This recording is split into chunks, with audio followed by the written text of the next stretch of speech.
Kia ora and welcome to the Niggly Niche Cast. I am the Diggity Dude, Doc. Mr. Slippers in the house to talk through some rugby league matters. We've got Aotearoa Warriors. They had a win over the Penrith Panthers, 30 points to 10. So a couple of talking points from the Warriors' performance, and I do want to talk my way through this Penrith Panthers situation as well as a broader, wider NRL discussion. The Aotearoa Kiwis are hot on my mind at the moment as well, as I just wrote about them, so might touch on the Aotearoa Kiwis as well. All things rugby league here early in your week to recap the latest from the rugby league world. You know how we roll. It's just me, I'm a lonesome, feeling a bit lonely, but I like it. I like talking about rugby league to myself. It's how I like to start my week. And if you enjoy the Niche Case, if you enjoy the Niche Cast and what we're doing here, best way to support us is on Patreon or any other way. Even if it's just a little like, a little subscribe, whatever you can do, just put out the good vibes towards us in the Niche Case and you'll get some karma in return. And it's obviously going to help out us as well. The Aotearoa Warriors were pretty good against the Penrith Panthers. Penrith Panthers are in a tricky spot at the moment. They are not a very good footy team. I'll talk more about them later on. But from a Warriors perspective, 2 wins in a row. Both wins have come in Australia. So the game, I think the Magic Round game was a home fixture for the Warriors, but it was played in Australia. So they've got back-to-back wins over in Australia. And the main kind of takeaway for me from the Warriors' performance was just the energy and intensity they played with, which was visible from the opening kind of 2 or 3 minutes. Yeah, the Panthers were terrible. Don't need to say that too many times again. The Panthers were terrible. They kind of suck as a footy team, as a footy club at the moment.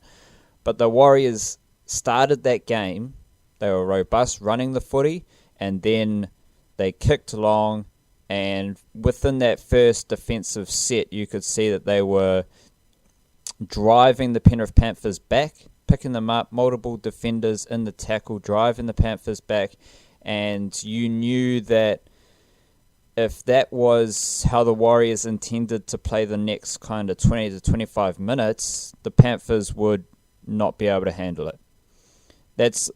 If the Warriors come out with that level of physical intent and energy, it's going to be a bit of a difficult game for many other teams in the NRL. Obviously, other teams are going to put the Warriors under pressure, but if the Warriors are coming up against a team in which they can assert themselves physically, tactically, the Warriors now have the ability to score points fairly easily with Cody Nikorima coming into this team. But it's hard to describe what that is for the Warriors. Like, it's hard to describe. I called it the mana. There's a when the Warriors are playing at not at their best, but when the Warriors are on, for lack of a better term, there's a feeling you get from watching the Warriors, and that's the mana. That's the intensity of the Warriors' performance. They are aggressive, and there's no. When you're looking through that Warriors team, like, they're all grown-ass dudes. They're all dudes who have either been around the rugby league world. They've experienced a lot. There's no fresh, super fresh youngins who have come from the Warriors under 20s. Like, even Patrick Herbert, he had to go on a little journey to the Dragons, spend time in Australia, fighting in the reserve grade, battling away, started this season in reserve grade. So nothing has come easy for Patrick Herbert. He's just one example of this grisly nature that the Warriors just seem to have when they are at their best. And it just feels like an experienced, professional kind of unit. Well, that's, again, just strictly from this Panthers game. That's the feeling I got. And it's going to be difficult to roll that out and get that same feeling against better teams, but it's a good building block. It's a good little piece to add to the Warriors' foundations, and They still had to put the Penrith Panthers away. They still had to snatch their souls.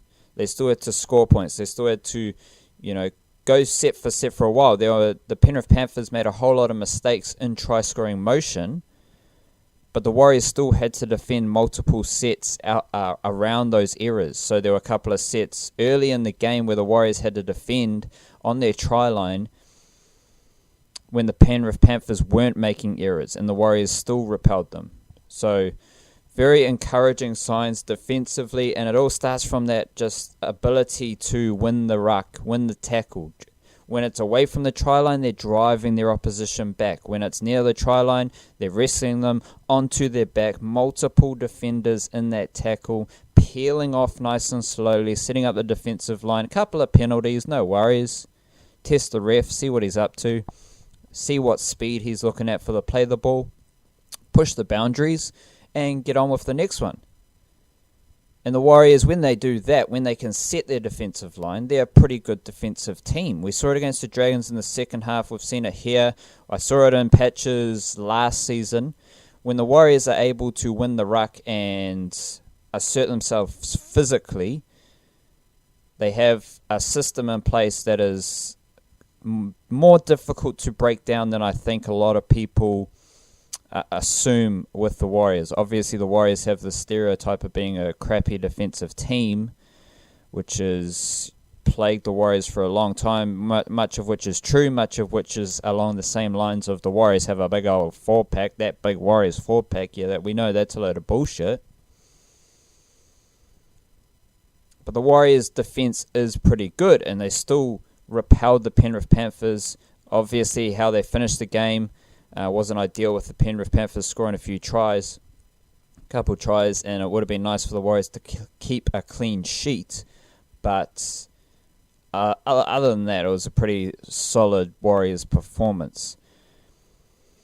I did break down how Cody Nikorima has fit into this Warriors team after that Dragons game, and the play that Nikorima scored his try where he broke through the line and then stepped Dylan Edwards, that was the same play that was shown against the Dragons, only it was Roger Tuivasa-Sheck who received the pass from Blake Green and then pushed it out wider.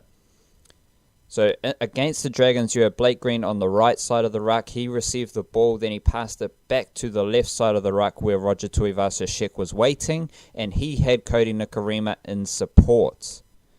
Against Penrith Panthers, Blake Green received the ball on the right side of the ruck. He passed it back to the left side of the ruck, but this time Cody Nikorima caught the ball with Roger Tuivasa-Sheck on his inside, and the defenders have to pay attention to Tuivasa-Sheck while also trying to respect Cody Nikorima.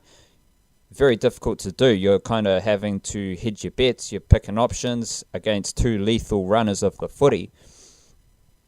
In the presence of Tuivasa-Sheck, created the hole for Nikorima. Point being here is that after 1 week at being the Warriors, Nikorima was the support player in that specific play. After 2 weeks, Nikorima received the ball from Blake Green, and he was the key member of that specific play. So over the space of 2 weeks, we've seen it's just convenient how this has worked out. We've had the same play produce points on both occasions, and we've seen the development of how Cody Nikorima has slid into that role at the Warriors. Nikorima also had a fantastic dummy half run in the first half that led to a Kemamalo break. Like, he dummy halves run for, let me just pull up these meters he had out of dummy half, 24 meters. So he had one dummy half run for 24 meters, and then he offloaded to Kenny Mamalo who burst through the middle of the field. That's another little thing that Cody Nikorima is going to offer. I know I highlighted his speed as a half, which is interesting with this Warriors team because it's going to allow Nikorima to skip to the outside of defenders like Sean Johnson used to. But I just have these vivid memories of how effective Nikorima was at a dummy half for the Aotearoa Kiwis when he came off the bench in that nice little kind of 12 to 18 month period for the Kiwis back when Nikorima was also coming off the bench for the Brisbane Broncos, and that's the year the Brisbane Broncos went to the grand final in 2015, I believe. Nikorima was coming off the bench, and he's got that speed, X-factor, skill as well. Like, he broke through the Penrith Panthers line out of dummy half, used his speed to break free, and then he's got the skill, composure of a half to be able to execute a play after he has broken through from that speed and power around the ruck. So if Nikorima's having one or two dummy half runs in conjunction with Isaac Luke, in conjunction with Kyle Lawton, it's going to be beneficial for the Warriors as well, because Nikorima's very, very good at getting out of dummy half because of that speed, because he has done a bit of work at dummy half previously as well. And we also had a better kicking balance. You had Isaac Luke, but Isaac Luke's first half kick, one kick, he raked it 64 metres downfield though. Oh, thing of beauty. And there's no other Warriors hooker who can do that. Nathaniel Roach doesn't kick the ball long. Kyle Lawton hasn't really shown that he can kick the ball long either. Isaac Luke, that's an asset to have. A 64 metre kick out of dummy half from Isaac Luke. He had one kick. Blake Green had 10 kicks and Cody Nikorima had 2 kicks. So Nikorima had no kicks versus the Dragons. And when I talked about his development in the set pieces that the Warriors rolled out, both times for points. Now Nikorima's gone from 0 kicks to 2 kicks. So there's a little increase in his workload as well. Blake Green does most of the kicking, and I like this role that Blake Green's now found himself in, because when he had a younger half, Adam Kieran, Chanel Harris-Tavita, playing alongside him, Blake Green had to do a bit too much. Like, we know Blake Green's a classy operator, experienced, seen it all, and can play at a, like, he's still got potential. He's, like, I'm not putting him in a box here, but my belief is that Blake Green is at his best when he's got weapons around him and he can just orchestrate the team, and he doesn't have to feel like he has to create points himself. And when you've got Nikorima and Roger Tuivasa-Sheck, along with all the Warriors, like Patrick Herbert's proven to be a bit of a weapon on the right edge. Tohu Harris is a exceptional edge forward out on the left. You've got so many options. You've got Jazz Tavanga coming on, working around the ruck. Blake Green can just play within himself and do what he does best, just to the highest level, and that is directing this Warriors team around the park. I highlighted a play in my written debrief where Blake Green was just kind of chilling at first receiver on the right. The Warriors are in the midfield. Blake Green's on the right side of the ruck. He's got Lachlan Burr outside him. He's got Ignatius Parsi inside him. He's got Cody Nikorima, I think, or Roger Tuivasa-Sheck kind of in that second man play position or out wider. Blake Green caught the footy, standing still, and a Penrith Panthers defender just rushed at him, and Green just pushed an inside pass to Ignatius Parsi, who burst through the hole. Like, it's just that composure to, okay, this is the play we're going to run. Here, you work it up the field, get you in a bit of space, get a quick play of the ball, and then we'll hit back to the left. That's exactly what happened, and that's just because Blake Green could focus on directing the team around the park, and that's the benefit of having an experienced half like Nikorima, who's played international footy, who has a very, I'd say it's a unique skill set, considering there aren't many halves who have his all-round skill and speed off the mark and agility. Roger Tuivasa-Sheck, it all just helps Blake Green do what he does best, and that's something to keep an eye on. Blake Green hasn't, like, again, against the Dragons, everyone was shitting on Blake Green's kicking game. Well, what did it do? It just forced the Dragons to come out their own end, set for set, the grind. I talked a lot about that, but everyone's shitting on Blake Green. Well, Blake Green was just doing a job. He was just dictating the tempo of the game, and when you think about it like that from the Dragons game, when you think about Blake Green dictating where the game was played, the flow of the game, the speed, the tempo of the game, it paints it in a different style. Instead of thinking Blake Green's doing nothing, he's playing a shit game, he's not even impacting the game. Think of it in a different way. Blake Green's actually dictating how and where the game is played. Now, coming to this Penrith Panthers game, Blake Green didn't really have to do that because the Warriors were able to roll downfield fairly easily. Penrith Panthers kept making errors, inviting the Warriors into scoring positions. But Blake Green still had to set the wheels in motion, get the right blokes, the footy at the right time, and just play that orchestrator role, which is so crucial for this Warriors team. So if you see or hear anyone talking shit about Blake Green, it's because Blake Green isn't doing extra shit. Blake Green is just doing his job. And that's the beauty of sports teams, is when everyone is just doing their job. Just do your job to the best of your ability. Don't worry about the other person's job. Just do your job. Focus on your job. If Blake Green's doing that and leading that kind of tone, it's allowing other players to express themselves and to showcase their talents in the style that the Warriors are playing. Penrith Panthers forward pack didn't offer a whole lot of competition for the Warriors. So I don't really want to talk about the Warriors forward pack too much because they're going to be tested in a different way coming up against Brisbane Broncos next round. I was interested in Isaiah Papali'i, who he started the season, he had dreadlocks, and then he cut it down short. So he got rid of the dreadlocks, cut it down shorter, like halfway kind of, and now he's just gone full kind of baldy. So that's 3 haircuts in 10 rounds of footy for Isaiah Papali'i, but he came out with the number 2, a little bit of a mohawk going on for Isaiah Papali'i, and his performance reflected the haircut he had. He was just workman. He was like angry, aggressive. He was an enforcer. That's the word I'm looking for. Isaiah Papali'i was an enforcer. When the Warriors were defending on their try line, I noted that Papali'i was under the posts. So he wasn't defending out on an edge. He had found himself in the middle of the field, and he's just always in it. He's always just ripping in. And it's great to see a young player like Isaiah Papali'i leading that type of energy and aggression.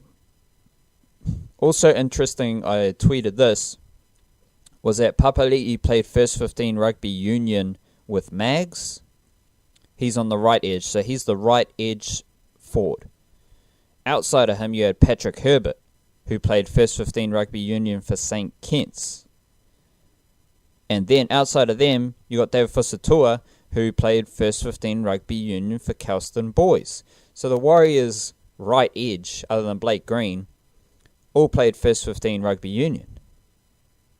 Of course, Dave Fusatua, strong focus on rugby league, but he also played first 15 rugby union. Papali'i, he was a junior Kiwi when he was playing first 15 rugby union. So there's a rugby league background to these guys, but it's just interesting how the Warriors have now ended up with 3 guys who were pretty good first 15 rugby union players. And, of course, Roger Tuivasa-Sheck, he was first 15 rugby union player as well. But the Warriors' right edge, 3 young bucks, Papali'i, Herbert, and Fusatua. It's a nice reflection and metaphor for where the Warriors are at right now. You've got a Tongan international and Dave Fusatua. You got Patrick Herbert, a Māori boy from down the line. You've got Isaiah Papali'i, kind of the superstar. He's the superstar, prodigious talent dude. Very strong, he lifts all the big weights, and he's the young prodigy kind of dude. And it just represents the Aotearoa Warriors nicely, I believe. Especially as I talk about a fair bit, the unintended consequence of the growth of first 15 rugby union that the rugby union people will never talk about, no one wants to acknowledge it, is that rugby union, first 15 rugby union, is a production line for the NRL. These schools aren't doing what they're doing for New Zealand Rugby Union. Especially the big profile schools who do it for their own bank balances. They make a lot of money from their first 15 rugby union teams. So never think that it's about the players. It's always about the school being a prodigious school and having a lot of enjoying the fruits of the labour of the first 15 rugby team. But these schools are just producing rugby league players, because you look around the NRL, like I've just mentioned four guys, I don't know why I said boys, four lads, Tuiva Sashek, Fusatua, Patrick Herbert, and Isaiah Papali'i, who all played first 15 rugby union. You look around the NRL, and a lot of Australian NRL clubs have players from Aotearoa who played first 15 rugby union and were recruited or scouted directly out of first 15 rugby union. So that's a little wrinkle or nuance for you. If you find yourself in a discussion about first 15 rugby union, an interesting idea to talk about is how first 15 rugby union just produces rugby league players. It produces NRL players. It's putting them in the market for these NRL clubs. And it's like I've just mentioned the Warriors examples. I could list off a whole bunch of NRL general examples, but just trust me, like it's every NRL club has at least one player from Aotearoa who played rugby union at first 15 rugby union. Believe that. So the Warriors, too good for the Panthers. They now come up against a very eager Brisbane Broncos team. And we do have some other Warriors news as well. Sam Cook, the reserve grade hooker for the Warriors, he's off to Mackay Cutters. Mackay Cutters are aligned with the North Queensland Cowboys, but they're one of three teams. So you've got Townsville Blackhawks, you've got Mackay Cutters, and you've got Northern Pride as well. So there could be an opportunity for Sam Cook to wiggle into some Cowboys footy, but that's a bit of a stretch. But Sam Cook did leave the Warriors. He'd played a few games this season, mainly at hooker, bit of halves, bit of fullback as well. He's gone to Queensland to join Mackay Cutters, which opens the door for Sean Mullaney to play reserve grade. He's been in the Jersey Flegg team. And interesting, he was at the Cowboys last year. He made the junior Kiwis from the North Queensland Cowboys last year, came to the Warriors, is still Jersey Flegg eligible, so he started the season. He actually played in an NRL trial very early on, then went into Jersey Flegg footy, and now there's an opening at hooker because Sam Cook's left, but you've also got the situation where Nathaniel Roach is out injured and Carl Lawton has moved up to NRL. So there's an opening in reserve grade for Sean Mullaney, who could be one of the most interesting Warriors prospects coming through. I think you got Sean Mullaney, you got guys like Tom Alley and Philip Makatoa, Adam Pompey, Hayes Perham, who are kind of the most interesting prospects at the Warriors right now. But Sean Mullaney, he won't play NRL this year, but the more reserve grade footy he can get while still being eligible for Jersey Flegg should make the junior Kiwis later this year, all things being equal. And it's just a good development step for Sean Mullaney to play a whole lot of reserve grade. He played 53 minutes in reserve grade. Warriors lost to Penrith Panthers 28-10. And the rest of those dummy half minutes were made up of Paul Turner, another Jersey Flegg eligible player. Mainly plays fullback or halves in Jersey Flegg. He came off the bench to give Sean Mullaney a spell. He played 27 minutes. I did talk about Isaac Luke and Adam Blair not playing reserve grade. Adam Blair did end up playing reserve grade. He was a late addition, 80 minutes on an edge. And it was kind of the typical Adam Blair performance that we have come to see from him recently. But I won't, don't go too hard into reading into that. He obviously played reserve grade to stay busy, to kind of push his way back into the NRL mix. The Warriors reserve grade team isn't going so flash, neither is Jersey Flegg. So this is an idea that will flow into Penrith Panthers discussion. Warriors reserve grade is 11th out of 12 teams. Jersey Flegg is 9th out of 14 teams. So both lower grades are struggling, but there's no correlation between lower grade success and NRL success. Multiple examples over the years of how that relates, but right now, this season, we've got Penrith Panthers. They are second in reserve grade, and they are second in Jersey Flegg as well. So the Penrith Panthers are doing really well in the lower grades, but their NRL team is borderline terrible. So it just shows you, like, if you want to talk about how crap the Warriors are doing in reserve grade or how crap they're doing in Flegg, my observations about the Warriors in these grades always goes back to individuals. So I'm worried about what individuals are doing, and I'm worried about how those teams are preparing individuals for NRL footy and supplying individuals for NRL footy.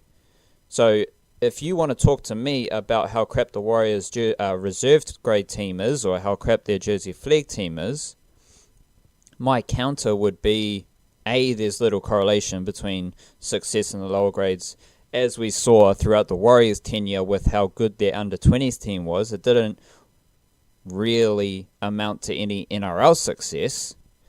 But this year we've had Patrick Herbert come up from reserve grade, look like a fairly comprehensive NRL player. We've had Carl Lawton step up from reserve grade to the NRL, look pretty damn good. We've also had Lingy Sau step up from reserve grade into the NRL team and contribute. All three of those guys have contributed to the NRL team and perhaps their NRL success over the last 2 weeks. So for me, it's up to you how you view reserve grade. It's up to you how you view Jersey Flegg. But for me, I look at how reserve grade is supplying players for the NRL team. And right now, the players who have stepped up from reserve grade to the NRL have done a pretty good job. So don't worry about how the reserve grade team is looking. Worry about what they're doing for the NRL club, because clubs are judged on how their NRL team performs. Just ask the Penrith Panthers. The Penrith Panthers are in a hole right now because their NRL team is pretty shit. And this is fascinating for me. As a sports nerd, maybe this shows the level of my sport nerdiness. I love sport, and I love seeing how teams in a competitive environment either do really well or don't do so well. And in the Penrith Panthers at the moment, you've got a situation where I'm fascinated at how this has kind of imploded at the Penrith Panthers. I'm fascinated, and there's always things you can learn from how a team like the Penrith Panthers, a club, any sporting club, anywhere in the world, how they find themselves in a situation like the Penrith Panthers are in right now, where whatever they are doing clearly isn't working. You factor in the fact that Ivan Cleary is Nathan Cleary's father, so there's a bit of weirdness there.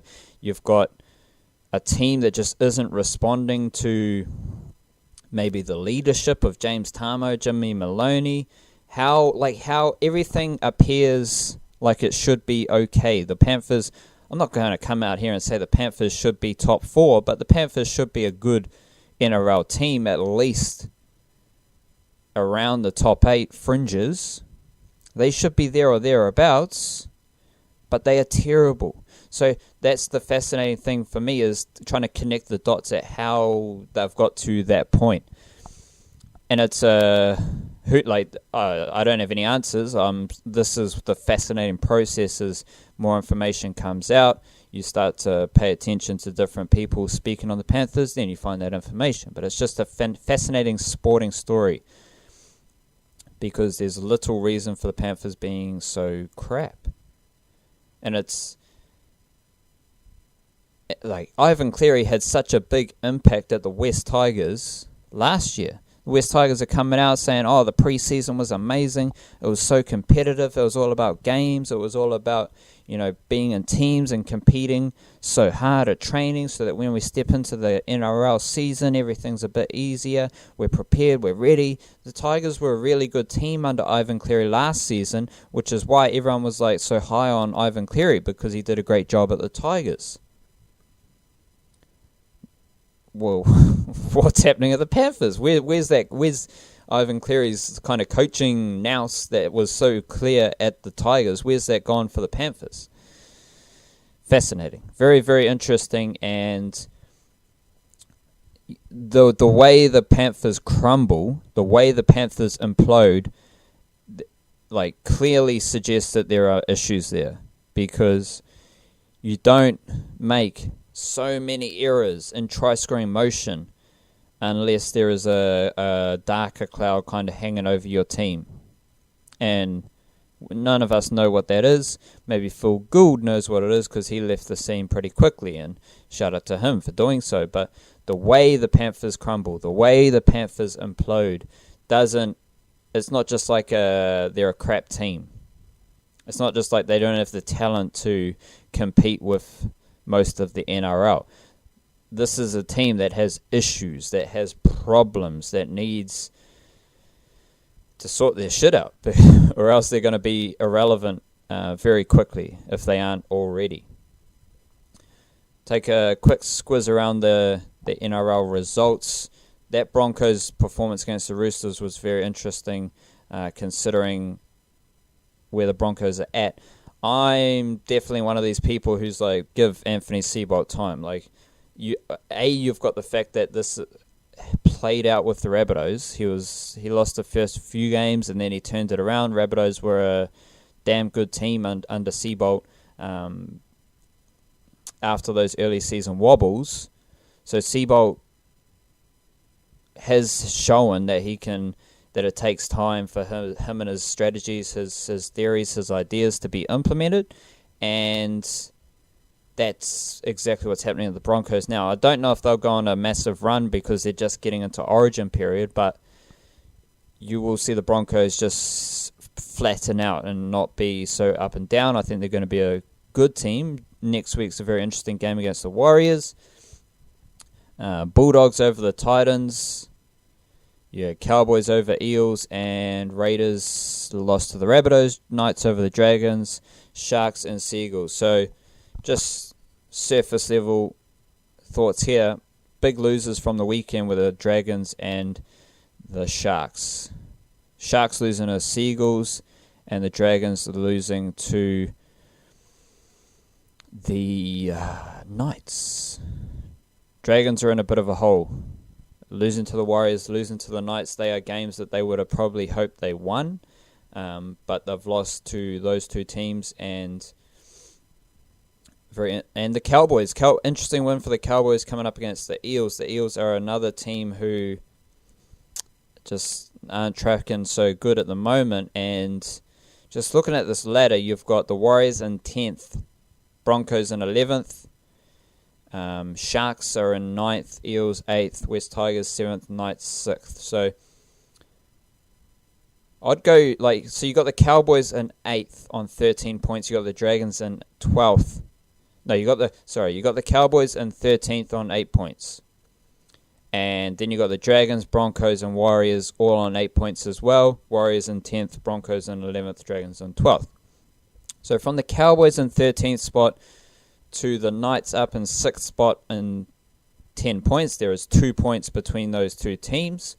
You've got 1, 2, 3, 4, 5, 6, 7, 8. You've got 8 teams, all within 2 points of each other. And that group feels like it's the most volatile group, because you could see the Sharks, Dragons, and Cowboys slipping further down. I don't think you're going to see the Warriors or Broncos slip too much. You could see the Eels slipping down. You could see the Knights, West Tigers slipping down. You can see all those teams going on a bit of a run, snatching a couple wins. So that is the area of the ladder you really need to pay attention to, and that I'll keep having a look at every week, because I think you're in for a lot of change as we settle into like a status quo plateau part of the season after the volatility and the craziness of the first few rounds.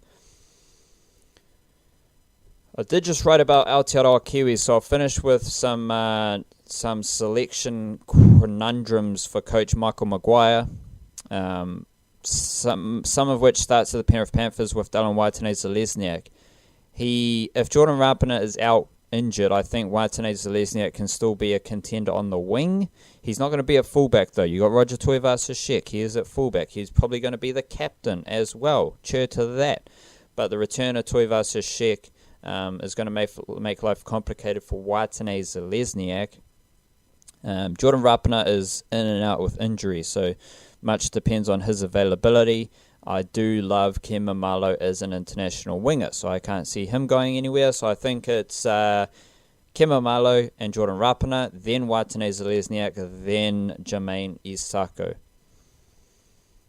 Another little area of interest for me is edge forward, because last season the squads didn't have Tohu Harris. Tohu Harris should return and be very good for the Kiwis. Kevin Proctor emerged as a favourite of Michael Maguire, played a lot of games under Michael Maguire in the late year internationals. And for me, the strongest edge forward combination is still Tohu Harris and Kevin Proctor, just because they're Grizzly veterans who epitomise the hearty Kiwi vibes that we want. But you do have younger guys obviously putting pressure on Kevin Proctor.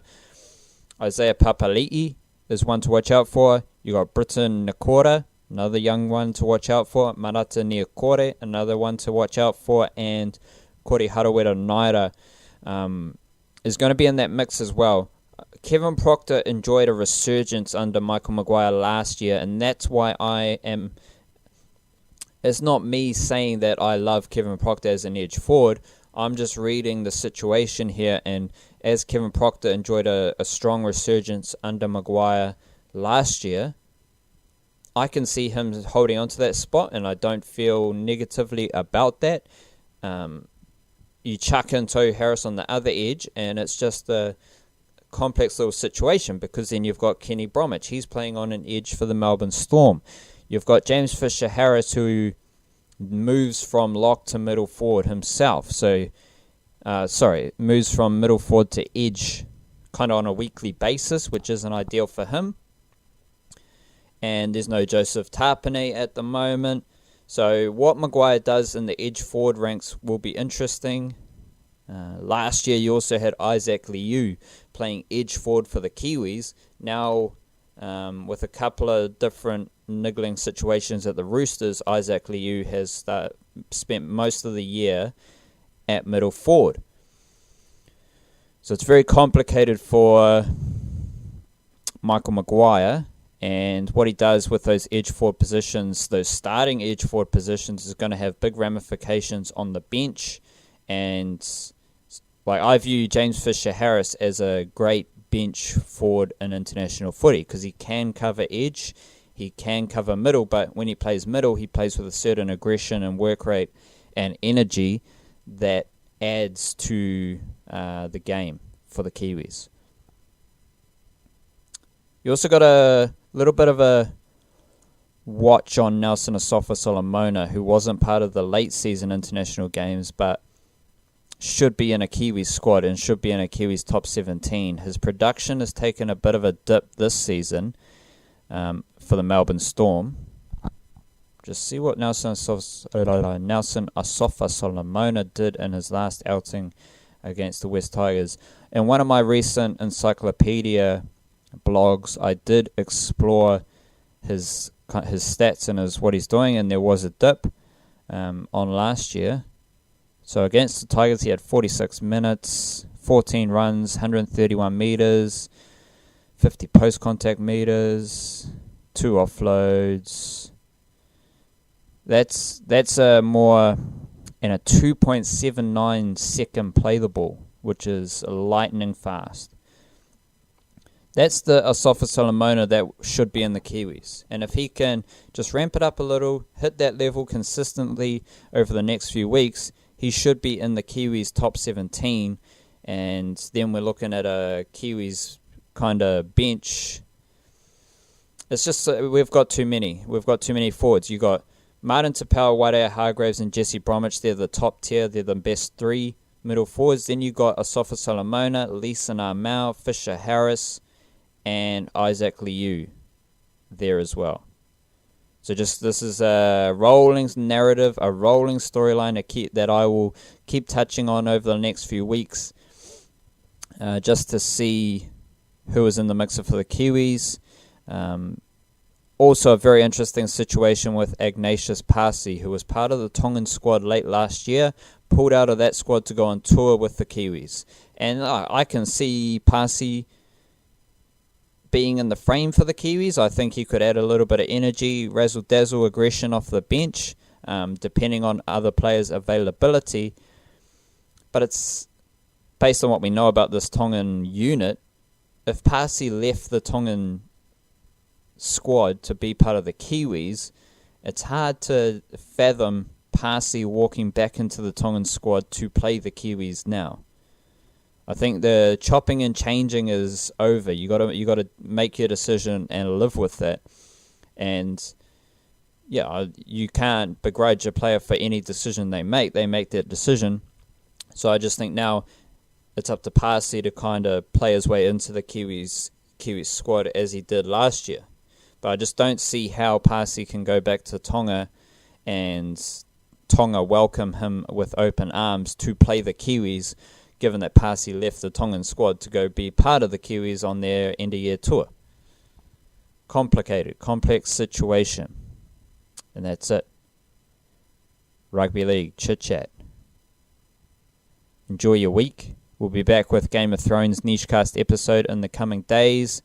And then I'll be back to preview that Warriors versus Broncos game and NRL round 11, I think we're up to. Later in the week, support the Nichecast if you like these rugby league yarns. Show us that you're out there listening. Give us your thoughts, comments, ideas, feedback. Give us some love and appreciation. And kia kaha e tu. Ciao.